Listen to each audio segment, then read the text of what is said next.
The opinions and views expressed by individuals during this broadcast are their own and may not be the opinions of this network, their group, or other organization they may be involved with.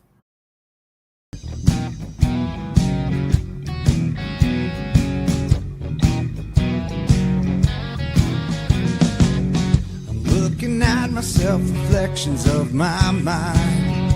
It's just the kind of day to leave myself behind.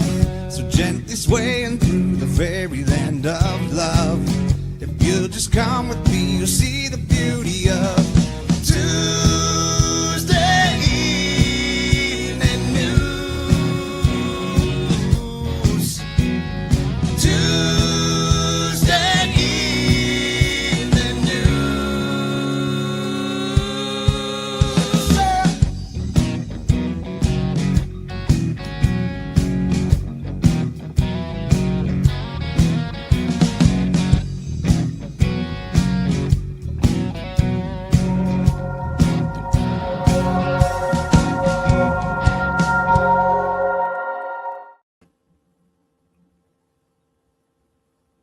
Hello, everyone, and welcome to the Psychedelic Reporters episode. Oh, crap, I forgot. On Tuesday, the 17th of today.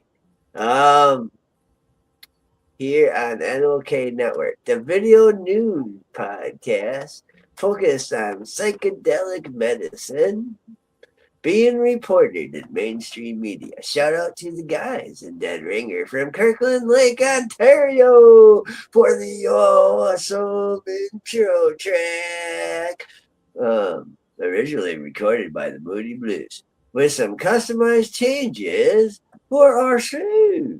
I am joined by my amazing joint host, Tara Simpson, along with the one and only Buffalo Various, who has chosen all of our stories for us. Hello, Tara. Well, hello, hobbies, and hello, everyone. I'd like to take a minute to introduce Bufo. He's our Sonoran desert toad, or Colorado mud toad.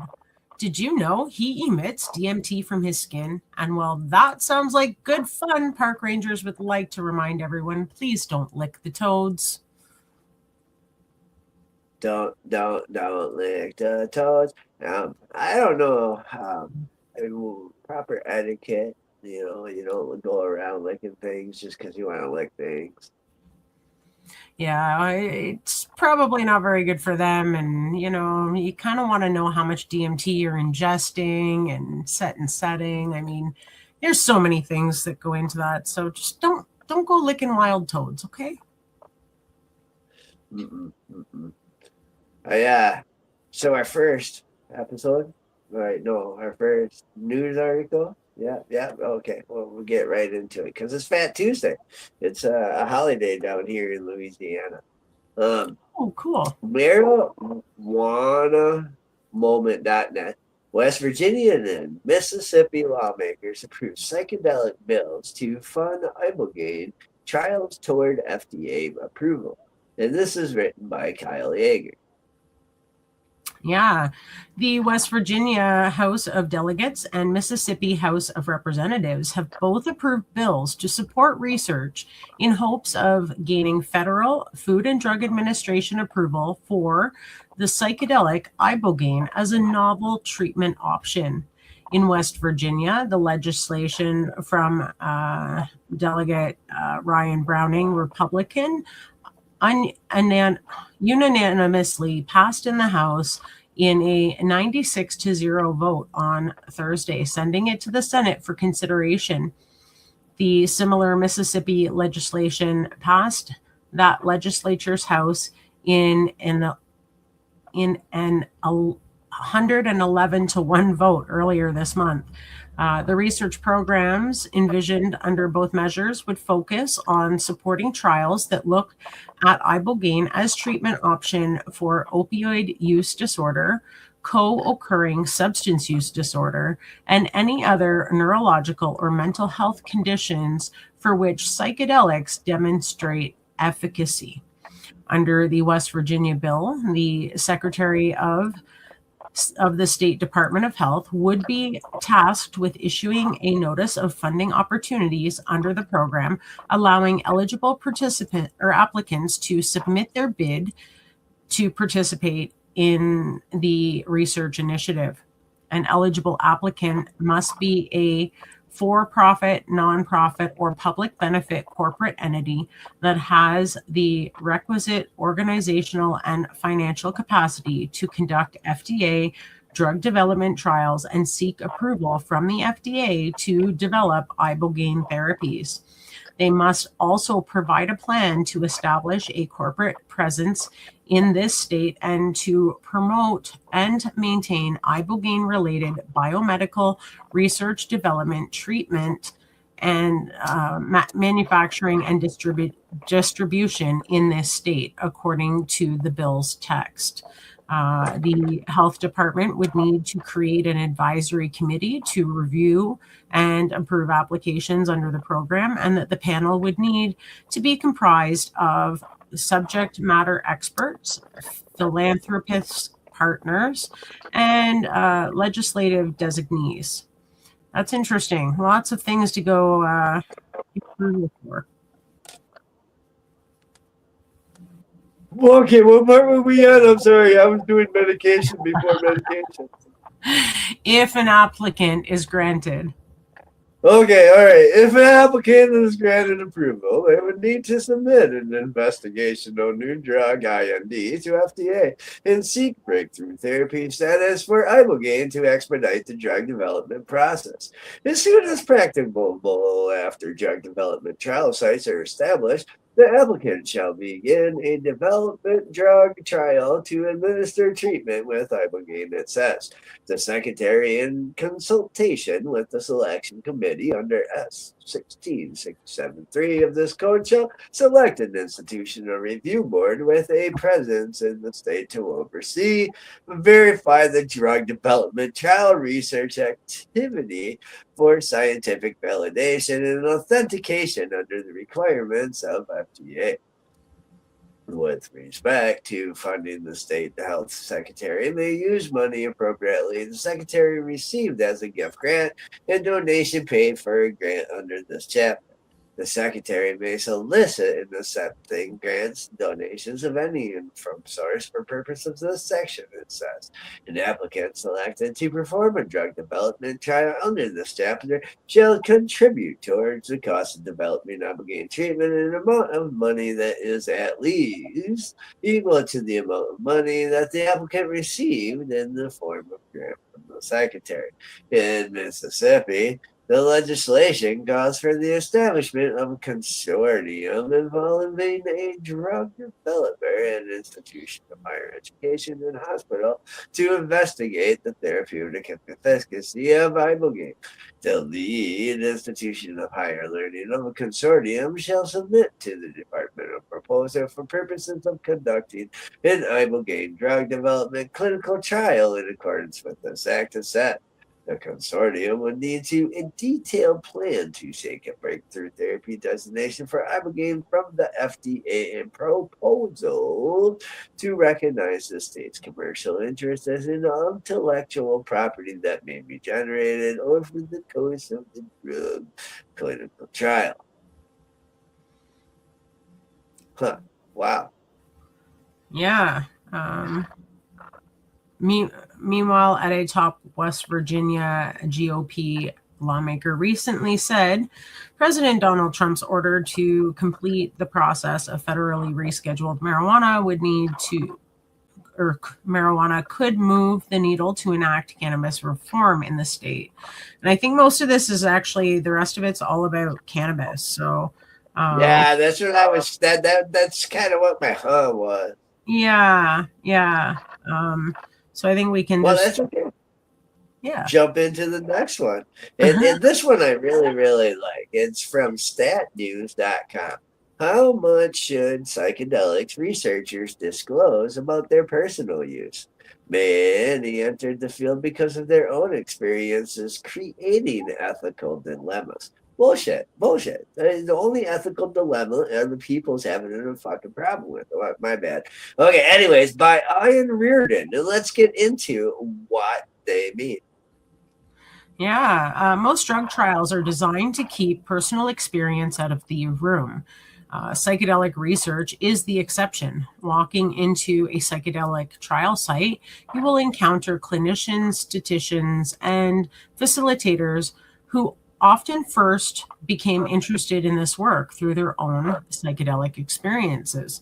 A survey of academic psychedelic researchers suggests that personal use is common, about 85%. In another survey, almost 90% of therapists in a psilocybin trial reported personal psychedelic use. When disclosed thoughtfully to patients, a therapist or psychiatrist's personal experience with psychedelics can deepen empathy, reduce stigma towards people who use drugs, and strengthen trust with participants. But in a clinical trial, that experience can be a liability as outcome can be sensitive to expectancy bias. Strong prior beliefs can leak into the trial through choices in language and tone, perhaps priming patients to expect and therefore experience more.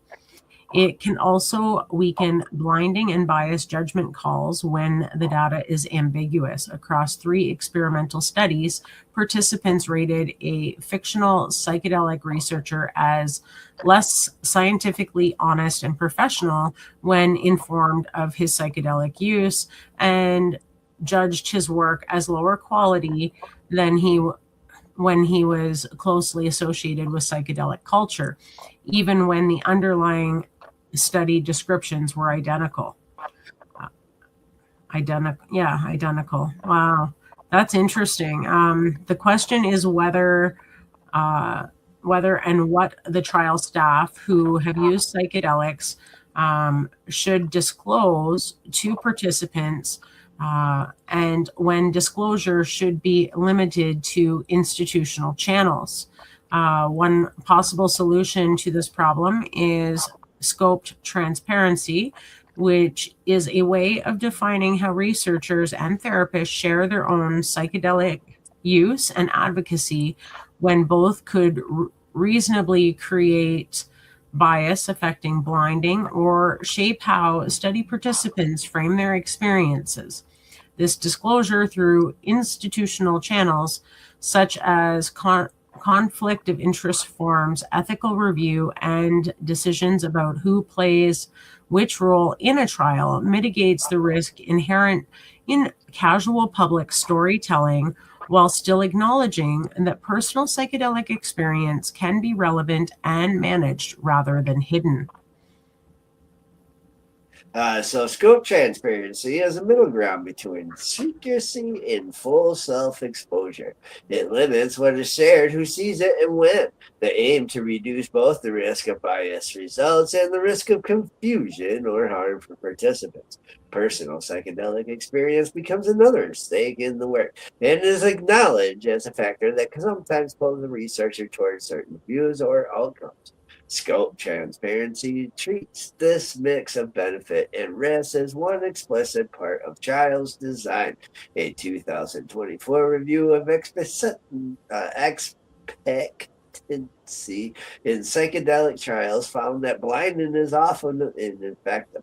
In one high-dose psilocybin trial, 94% participants correctly guessed their treatment allocation with high confidence, leading the authors to call for routine measurement of expectancy and blinding integrity. In that context, the lead investigator, who is publicly known for enthusiastic personal use, is likely already shaping expectations in the trial environment, treating prior personal use and stronger advocacy as background commitments that are disclosed as tracked at the level of teams and sites would allow meta analysis to test whether teams that are strongly identified with psychedelic culture report systematically different and potentially biased customs. Oh, wow, that was a lot of big fucking words.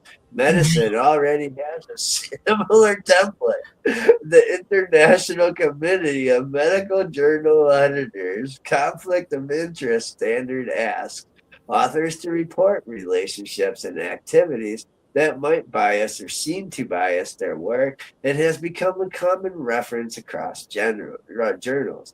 In psychedelic research, prior psychedelic use and deep involvement in psychedelic committees fit naturally in the category of other relationships or activities that could be reasonably appear to influence the body of work. Could that be the same with the abstinence America that doesn't want to accept medications in the natural set like this, and that their advocacy of sobriety could almost be the same? I don't know. That's almost like a two-turned wheel here. Yeah, absolutely. It seems a little bit that way, doesn't it? In psychedelic assisted therapy, where settings and the therapist participant relationship are themselves part of the intervention, a 2023 survey of psychedelic therapists suggests that many therapists view their own psychedelic use as relevant on how they handle informed consent and preparation. An ethical analysis of psychedelic therapist training suggests that therapists' personal psychedelic use and its disclosure to patients may unduly influence the therapeutic relationship. And given that current lack of empirical data should not be treated as evidence-based requirement of training. Scope transparency turns those tensions into procedure. Institutions can agree on a short, standardized way for therapists or facilitators to acknowledge relevant experience during preparation sessions if it is genuinely needed for safety or expectation setting.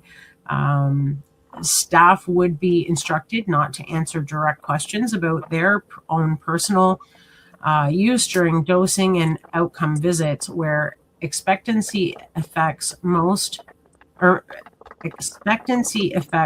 matter most. Ethical boards can support this with authorized incomplete disclosure. Participants would be informed upfront that some details about staff background will be withheld until debriefing in order to protect the study integrity.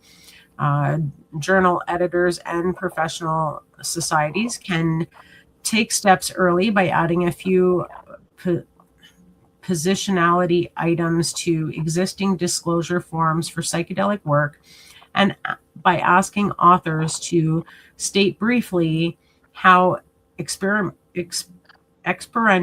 conflicts and role separation were handled in their trials. Funders and regulators can require that psychedelic protocols describe how they will manage expectancy and personal experience among investigators and staff, alongside adverse events and data monitoring plans. Participants do not need a roll call of every trip a researcher has taken. However, trial creators, researchers, and proxies have thought through how those experiences could shape expectation, study design, and clinical decisions. Researchers should move away from ad hoc disclosure that risks contaminating results and towards systems that earn trust in both the public sphere and the academic realm. In a domain where set and setting are part of the medicine, the treatment environment cannot be divorced from the way researchers handle their own psychedelic experiences. Scope transparency is the way forward if psychedelic science wants to earn academic and public trust. Yeah. So, yeah. I don't know. I'm torn, right? I mean, I'd like to know that someone who's administering a psychedelic to me knows what it's all about, has maybe dabbled with it themselves, and believes in what they're facilitating. I don't know. I'd like to think that about our medical doctors too, but they've proven me wrong time and time again. I mean, here's a prescription, but I can't tell you anything about it. Just go home and take it. It's safe. Nah, you won't get hooked on it. It won't make you sick, right? Like, and you're right. No, I agree. Yeah. But you're predicting they're saying they're predicting the outcome because of they took the drugs. Well, you're predicting the outcome that they were predicting the outcome because they took drugs. I mean, you're all pointing a motherfucking finger. Right. Yeah. I don't know. I'm torn on that one. Right. In healthcare, when you do these studies, you would think you go in with an open mind, not your own background, not your own experience, because you're waiting to see what these test subjects, not you as the test subject, these test subjects that were approved. Yeah. Right. Maryland. Senators weigh bill to extend psychedelic task force through 2027 on marijuanamoment.com, written by Kyle Ying. Yeah, Maryland senators have taken up a bill to extend a psychedelics task force through the end of 2027 to develop updated recommendations on expanding therapeutic access to the novel drugs and potentially creating regulatory framework for broader legalization. The Senate Finance Committee considered the legislation from Senator Brian Feldman, Democrat, at a hearing on Thursday. A home companion version sponsored by Pam Guzon was separately taken up by the Health Committee on Tuesday. The protocols are aimed at building up a current law that created the Maryland Task Force on Responsible Use of Natural Psychedelic Substances. The panel released an initial final report to state lawmakers last year with recommendations for the phased implementation of a wide range of reforms to provide legal therapeutic access to substances such as psilocybin. The mission was to study the use of natural psychedelic substances and make recommendations regarding changes to state laws, policy, and practices to create a Maryland natural psychedelic substance access program and to make recommendations to transition the criminalization of these substances, Feldman said at Thursday's hearing. This is a really hard working group of individuals. Members of the task force have already advised that it was ultimately recommending a multi-pathway framework for safe, broad, and equitable access to natural psychedelic substances with the initial focus on psilocybin. That's really cool. Oh, yeah. So the Psychedelic Task Force was formed following Governor Westmore's signing, Democrat, of a pair of bills into the law of 2024. The 17-person body overseen by the Maryland Cannabis MCA was charged in the study on how to ensure broad, equitable, and affordable access to psychedelic substances in the state. SB 336 and HB 427 would continue that work, maintaining the panel through December 31st, 2027. In the interim, the task force would be required to submit an updated report to legislators with additional findings and recommendations by October 31st of this year. Andrew Coop, chair of the task force, told committee that psychedelic substances affected the mood and perception and have been used for millennia in the spiritual ceremonies. While unique risks do exist, the clinical trials show efficacy for treatment-resistant depression, cancer-related anxiety, PTSD, traumatic brain injury, chronic pain, headache, and more, he said. The additional time we're asking for the new report is develop the idea so we can put draft regulations into place so that it's a benefit for all citizens. Shaneth Marable Lewis, an Army veteran member of the task force said that Maryland has been a pioneer in psychedelic science since the 1950s, leading groundbreaking research that shaped the global understanding of these compounds. The history and tradition uniquely well positions us to create a responsibility resident-centered evidence-based policy that leads to national access models rather than simply reacting to replicating them. Oh, wow, my eyes got stoned. The task force does not support delaying state action pending future federal approval. This is due to the fact that despite federal restrictions and the absence of Food and Drug Administration approved options, clinical and public interest in psychedelic therapy assisted is surging nationwide. Beyond the extended timeline for the task force's study to develop the report in current law would not change under the legislation. The multi-step regulatory framework that members recommend last year involves phased application and complementary elements from medical therapeutic use and supervised adult use to deprioritization and to commercial sales, the report said. This model broadly exclusively serves the needs of Maryland's diverse population while enabling unified safety standards, accountability, and viable economic pathways for small businesses. The first phase of the plan would create an advisory board to establish safety parameters, data monitoring, practice guidelines, practice licensing protections, public education campaigns, training for facilitators, law enforcement, and testing facilities, as well as immediate restorative justice measures, the report states. Under phase 2, the state would implement deprioritization measures to mitigate the harms of criminalization, provide for supervised medical and adult use and consumption facilities, allow personal cultivation for perverted individuals, and promote research processes.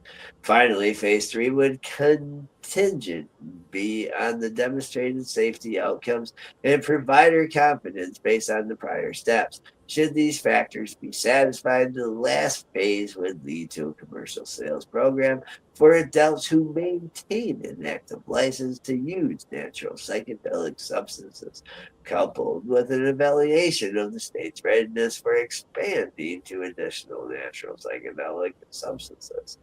Woo! That's a lot, eh? Yeah.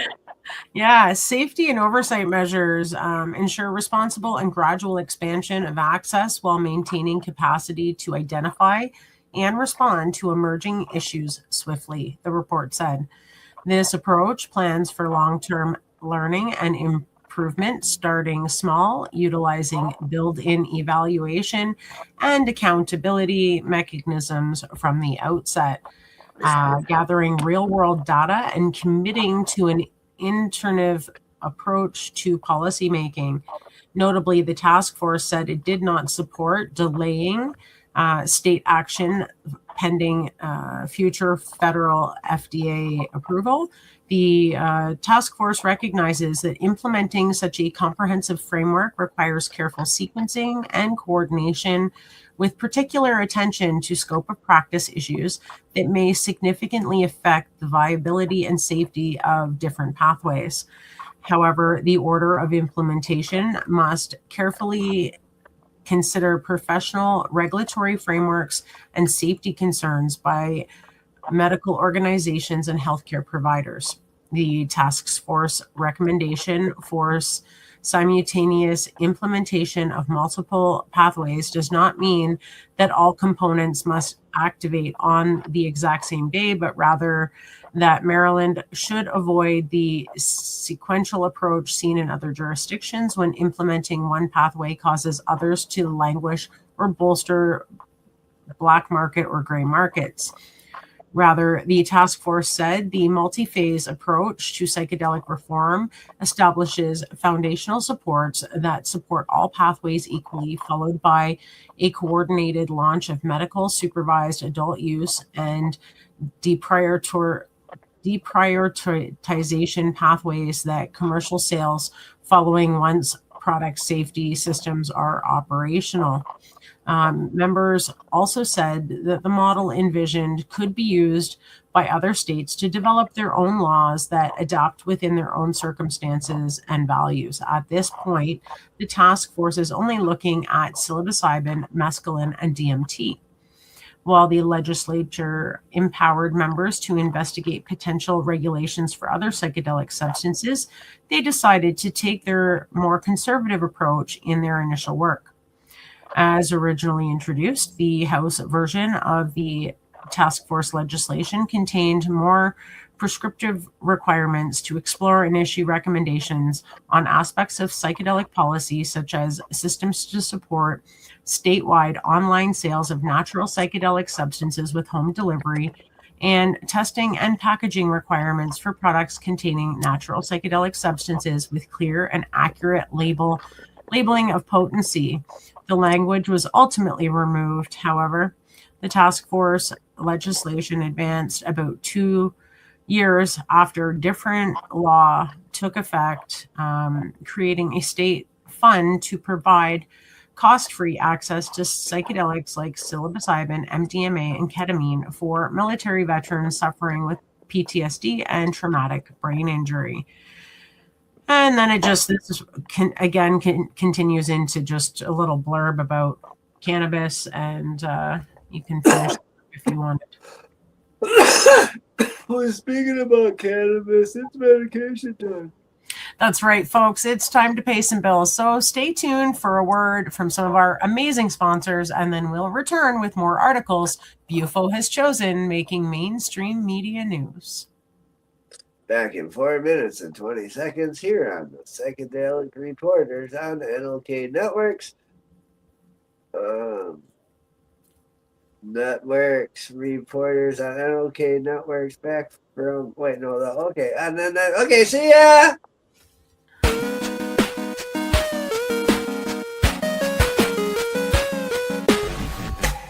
Hey, hi, my name is John Mark, aka Sublimator Warrior, and I would like to welcome you to Smoke Signal in Tyendinaga. One dab make your whole dome drip sweat. One dab make the homies all dip set. Smoke Signals, Tyendinaga. Smoke Signals, Tyendinaga. Smoke Signals, Tyendinaga. Ooey, ooey, gooey, that's a sticky dab. Might just have to put this one on Instagram. Smoke Signals, Tyendinaga. Hold it in, feel it in your wrist. Smoke Signals, Tyendinaga. Check us out in Tyendinaga. 55 Highway 49 in Tyendinaga. It's on the res, and we're open from 10 a.m. to 8 p.m. 7 days a week.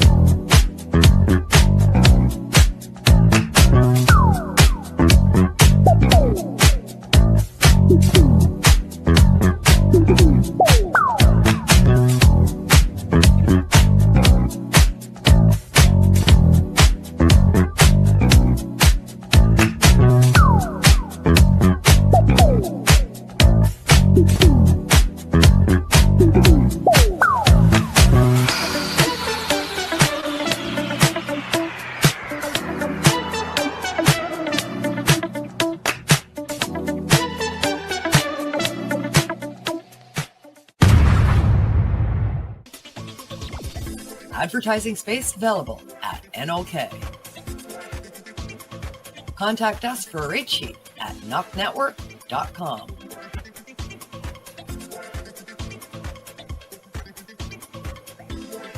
Send us a message on our social media platforms or email us at info@noknetwork.com.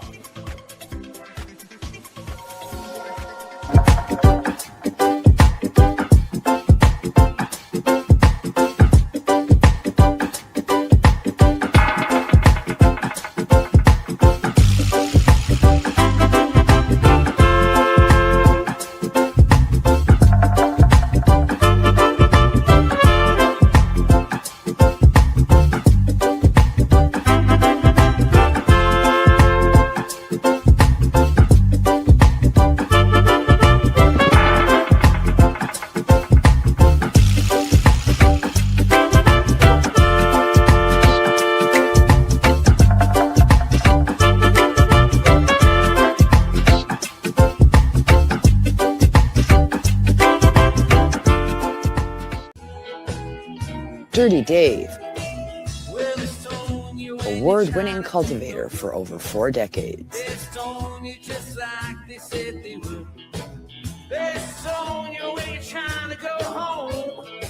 Dirty Dave, prized genetics fueled by advanced nutrients, original OG organics.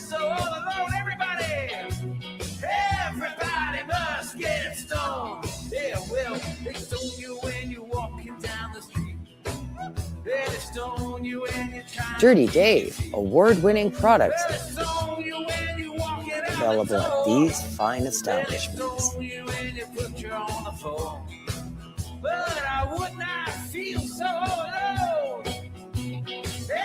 Ask your shop to carry Dirty Dave. Contact us at dirtiesdoggies@gmail.com. Now we get back to the show.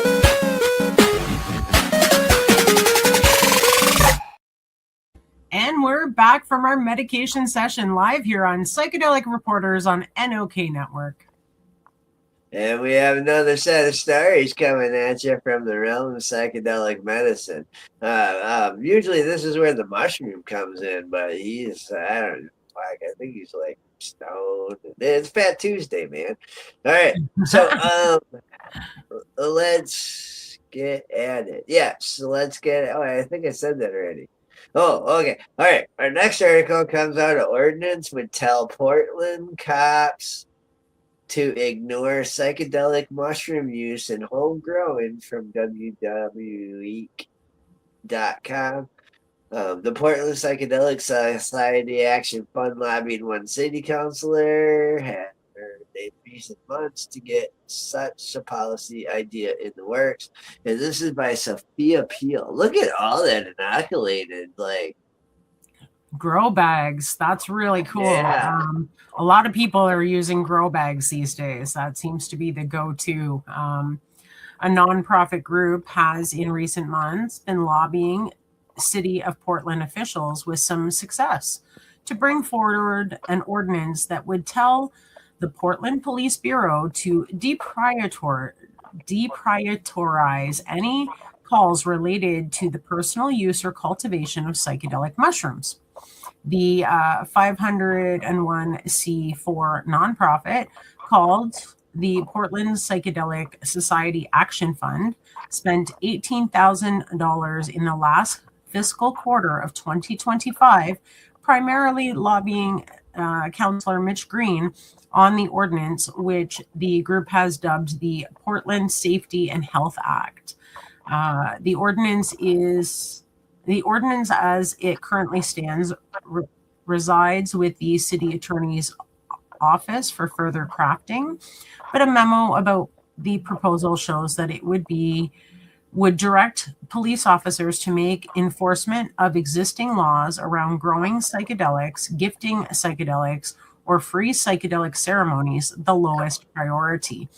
Andrea Voss Andrea, president of the Action Fund board, said the group is working to advance a policy like those passed in Seattle, Minneapolis, San Francisco, and more than 24 other cities that would declare the non-commercial gathering, growing, and use of natural psychedelic medicines the lowest enforcement priority in Portland, codifying a existing cultural practice and creating psychological safety for vulnerable members of our community. It's not clear if the ordinance, if passed, would make all that much of a difference in how the police bureau currently approaches basement shroom growing and personal use. Portland Police Association President Aaron Schmatz said he is aware of the effort to make psychedelics a lower priority, but that he doesn't have a stance on it because I need to see the language. I don't understand exactly what it does or why. The group announced its plans in 2024 to put up a measure on the 2026 ballot that would have made the same directive to police, but it now appears the group thinks it's an easier avenue through a council ordinance. which it probably is. Yeah. And so the ordinance comes as the underground growing of mushroom flourishes within the city basements. Oregonians in 2020 passed Measure 109, which allowed for the clinical use of psychedelic mushrooms only in regulated settings. But in the years since, burgeoning underground industry in Portland has grown that allows practitioners to evade the high costs of operating a legal operation, and in turns allows consumers to buy cheaper guided trips. Green says that he got on board with the idea when approached by advocates from the Portland Psychedelic Society's political arm. My support really comes from the recognition that use of psychedelics has been a source of healing for people suffering from PTSD. As a veteran who has had to deal with that condition directly and has experienced firsthand how effective psychedelics can be in overcoming the barriers to healing, I saw the clear relevance of the proposed ordinance. Green tells WW, noting we are still a long off from seeing something actionable come forward. That's actually kind of cool. I mean, it should already be lowest priority. Let's face it. We are living in a society worldwide where opioids are taking over our streets. There are people literally like dying in the streets because they're high as balls on fentanyl or whatever other substances they have decided to put in their bodies. Those are the people we should be going after. So people that are creating that problem, not people who are trying to heal these people by, implementing natural substances like psilocybin and cannabis or ibogaine or ayahuasca. These are all things that can help these same people who are dying on our streets. And yet they don't have laws passed saying, you know what, okay, mushrooms are okay, just don't sell them in large quantities, just be safe. There is no wording in there that protected them from the state, though. Right. And that's the other thing, right? I mean, great, your particular city is okay with it, but it's still illegal at a federal level, just like here in Canada, right? They're illegal at a federal level. So even if Ontario said, hey, we're okay with it here, but, out west, you can't do it. That's provincial, kind of like, cities and states there, right? Our federal government has to say it's okay before it's okay. I don't know. I don't think it's going to protect a whole lot of people, because at the end of the day, they could see, someone growing 5 different varieties as being a commercial grow, right? Like, how are you consuming that much as a patient? But it can be done. We know patients that consume like 30 plus grams at a time to treat their medical conditions. So it really, they need to pass it at a federal level and just say, let's just let this happen. Right. Our last article of the night comes out of WFLA.com, and it's Magic Mushrooms, USF holding psychedelic research. It's a short article written by Jenna Bass. Yeah, once widely regarded as dangerous and illegal, psilocybin mushrooms are now being closely examined for their potential medicinal benefits. And some research is happening right here in Tampa. At the University of South Florida, researchers are running multiple clinical trials studying psilocybin, the psychoactive compound commonly known as magic mushrooms, to determine whether it can be safely and effectively help patients struggling with serious mental health conditions like depression, anxiety, and post-traumatic stress disorder. So USF is participating in a number of clinical trials right now, specifically around substances that we often refer to as psychedelic substances, said Dr. Ryan Wagner with USF Health. USF has become a national focal point for psychedelic research, drawing hundreds of patients from Tampa Bay and beyond. All participants are carefully screened and monitored over extended periods of time as part of a tightly controlled studies. We've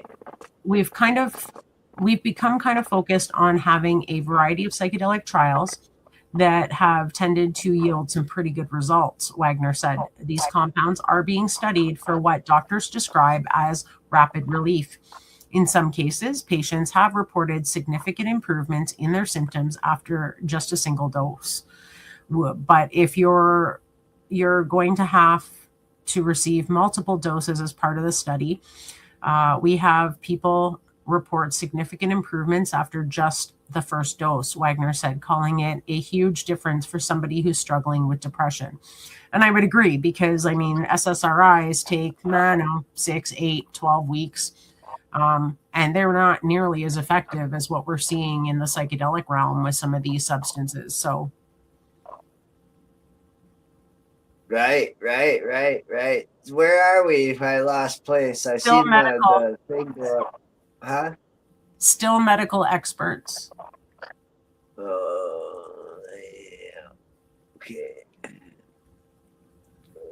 Oh, yeah. Still, medical experts urge caution. New data shows lifetime psilocybin use among U.S. adults have climbed to more than 31 million people, raising concerns about unsupervised use and questionable scientific claims as industry grows. We are now seeing very large venture firms get involved in the psilocybin industry. One expert noted in a separate report, and with all of this money and all of this corporate partners, we're now seeing very dubious scientific claims that are being peddled. As advocacy groups warn psychedelics can pose serious risks without proper oversight. The substances are known to be intensely mind-altering, with effects that can last 6 to 8 hours and potentially harm mental health if not used under controlled conditions. That's why Wagner says clinical trials paired in psychotherapy are critical. During dose sessions, a licensed therapist remains in the room with the patient throughout the entire experience, guiding them and ensuring their safety. The ultimate goal, Wagner says, is FDA approval, a step that could make psychedelic-assisted therapies widely available as regulated medical treatments. There's higher scrutiny on these practical substances, making sure that the risks and benefits are really there, Wagner said. If I'm hopeful, we'll see within the next hour or two.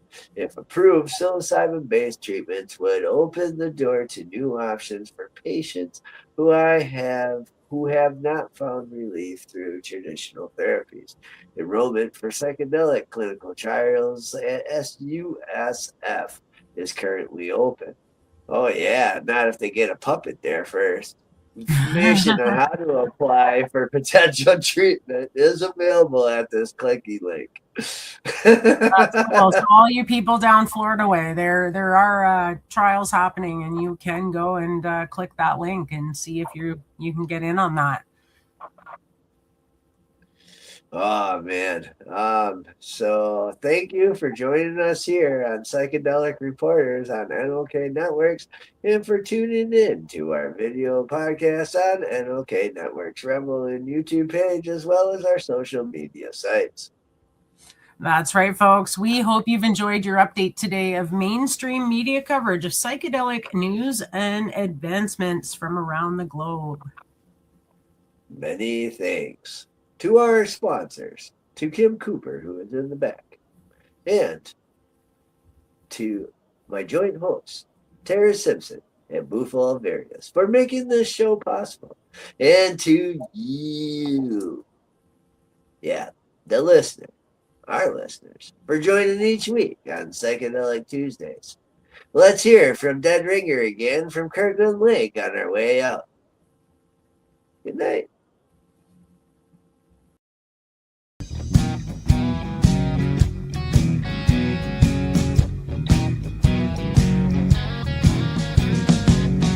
Looking at myself, reflections of my mind.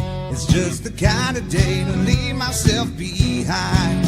So gently swaying through the fairyland of love. If you'll just come with me, you'll see the beauty of